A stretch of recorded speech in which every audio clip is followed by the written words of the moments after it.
Haile Selassie was an emperor of Ethiopia, Pan-African icon, and anti-colonial leader, a symbol of African sovereignty, resistance, and global black integrity and dignity. Selassie was born in Tafiri Makonnen in 1892 in Ethiopia. He was born into Ethiopian nobility and received an education that blended Ethiopian tradition, Christian theology, and modern diplomacy.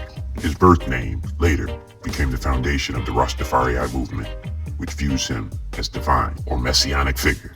In 1930, Tafiri Makonnen was crowned Emperor Haile Selassie, meaning power of the Trinity.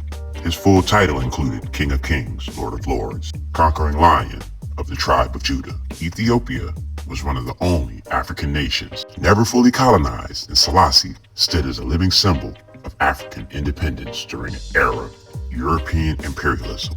In 1935, fascist Italy invaded Ethiopia. Haile Selassie personally led resistance efforts, took Ethiopia's case to the League of Nations in 1936. His speech became historic. He warned the world, "It is us today, it will be you tomorrow."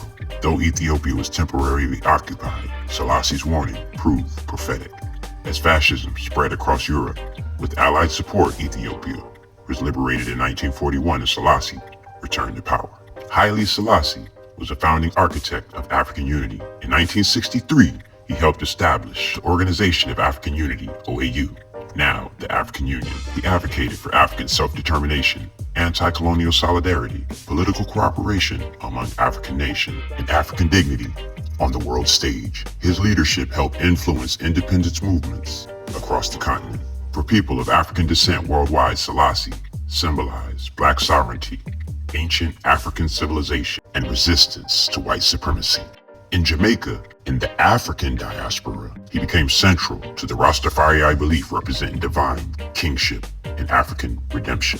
Today, he is remembered as a global symbol of African resistance, a diplomatic visionary, a complex ruler navigating ancient traditions and modern pressures, and a cornerstone of Pan-African identity. He stood tall when Africa was told it had no right to stand. Haile Selassie, an African